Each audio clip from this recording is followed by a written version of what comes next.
Discomfort occurs when you are misaligned from God. And the pain that you feel in that uncomfortability is a telltale sign that you need to reposition yourself and get back in right standing with God. When something is out of place, God will make you sit in it. So when you are misaligned, He's going to make you sit in it. And that's why a lot of times we find ourselves going through tests and cycles with the same situations, right? It's over and over. And you're like, why do I keep going through this? It's because it's out of God's will. It's misaligned from Him. The thing that you're in, the thing that you're doing, the thing that you're associated with. And so we have to just be able to be aware that when we find ourselves in seasons and in situations where there is a level of confusion, discomfort, and it's not coming by way of conviction, but by way of self-infliction, then we need to assess, because God will allow you to sit in that thing however long it takes for you to get it. And I can speak from a place of personal experience. I sat in a previous relationship for a long time, y'all. And God was showing me, I knew that that was not the relationship for me, but I chose to continue to be there. And that relationship brought me a lot of discomfort. And even through that, God held my hand, God was with me, but He allowed me to sit in that discomfort. He allowed me to sit until I was done and I wanted better. And many times people can feel like God is punishing them. It's not punishment, but God is being a father. And as a parent, you are to discipline your children. And so when we misbehave and we do things that do not align with God's will and instruction, He's going to discipline us. And one of the ways that a parent will discipline a child is by allowing them to fall. No different than, say, a mom or a dad tells their young child, hey, don't touch that stove, it's hot. Yet the child keeps going over to the stove and touching it. Eventually, the child is going to learn their lesson not to touch the stove because it's hot. And when you realize that some children are more hard-headed than others, you got to let them fall. But the thing about God and the thing about our parents is that even when we fall, they're there to pick us back up. They're there to give us a bandage. They're there to soothe our injury. And so God is still faithful. God is still sovereign. He is still a loving father. But some of the times in which He has to discipline us, it's requiring us to sit in the very thing that we are seeking freedom from. It's in the low place where God tests your faith, where He challenges your character, where He pushes you to your breaking point where you think you can't go any further. Because in all actuality, anything done outside of God is going to perish. Everything that we do should be done with the Lord.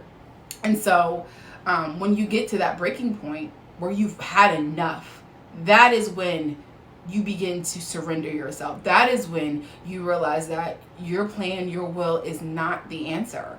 That is when you leave that relationship. That is when you leave that job. That is when you decide to put down the weed and the alcohol. That is when you stop having premarital sex. That's when you break free, is when you're in that low place. And again, every time you're in that place, remember, it's for your good.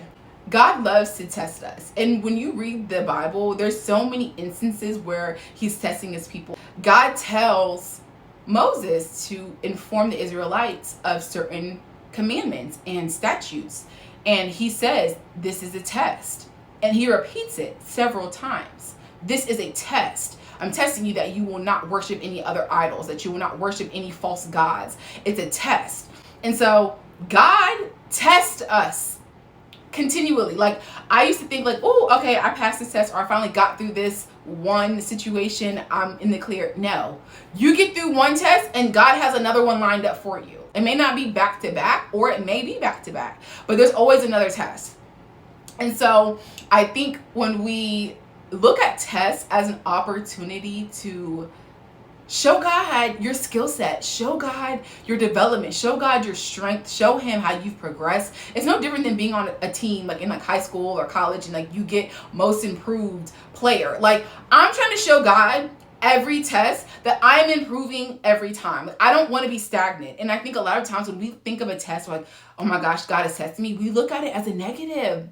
And being tested by God is a positive, because at the end of every test, there's a blessing. There's always a blessing. And a lot of times when we think of prosperity messages, we praise them. Oh my God, good things are coming my way, etc. But in reality, y'all, there's always a test on the back end. There's always a challenge. There's always something that God is going to put in front of you to see if you have learned and if you're ready to go to the next level. We have to still be obedient to God, because at the end of the day, the reward to being obedient to God is a suddenly.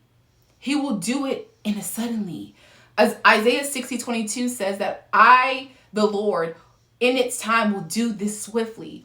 It will be a swiftness. It will be such a seamless transition from hardship to blessing, financial struggle to financial prosperity, from health infirmity to healing, singleness to kingdom marriage. Like, it will be a swift transaction. It's going to be happen. It will happen so fast. And with our obedience, the reward to that is a suddenly. I sat in a test for over 6 years. I sat in the same test for 6 years until I got it. So when I say tests look different for everybody, and I'm not ashamed to say it, I'm honestly, I'm happy to share that, because I want you out there, whoever you are, who has been in the season and it feels like it is ongoing and you do not see a way out. I'm telling you, if you have not been obedient and taking heed to God's instruction, do it. That is what he's waiting on. Otherwise, you will continue to sit in that thing, the very thing that stresses you, the very thing that gives you anxiety, the very thing that you're asking God for a breakthrough on. He wants to give it to you. So I just want you to be encouraged. And I want you to know that tests, they come and they go.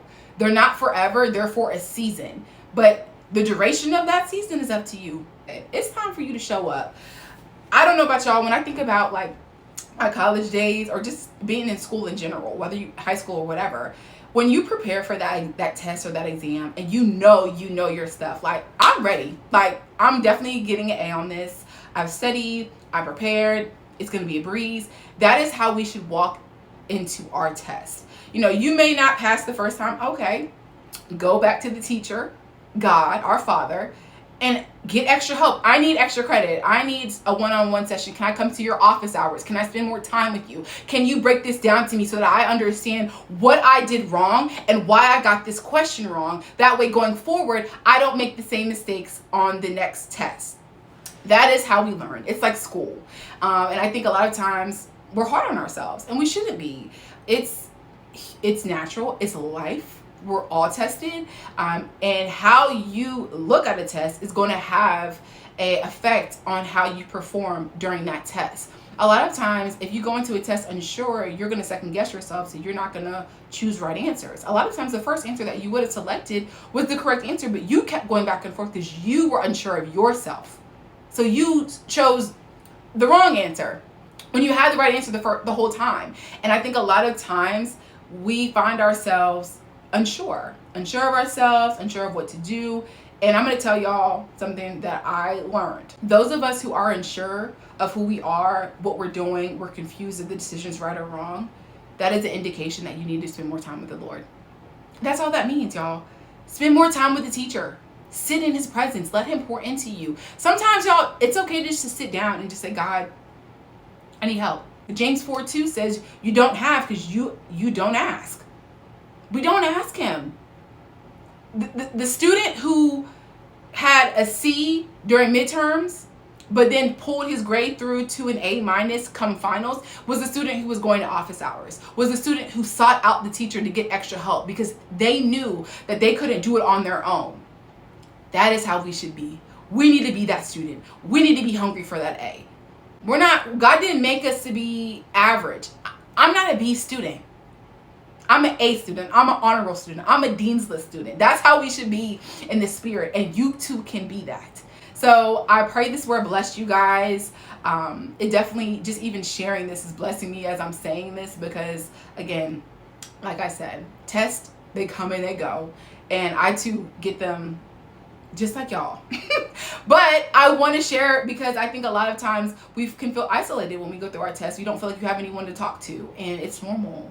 And I'm always here. Feel free to message me, comment down below, reach out to me on Instagram or TikTok, and I love to talk to you guys more. But that is it for this week's word. I love you guys. I pray this blessed y'all. I pray you guys have a blessed and glorious and easy week, and go into the test prepared. If you don't feel as though you're going to pass or get an A on that exam, seek the teacher.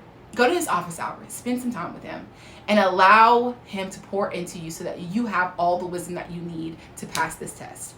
Love you guys, and I'll see y'all later.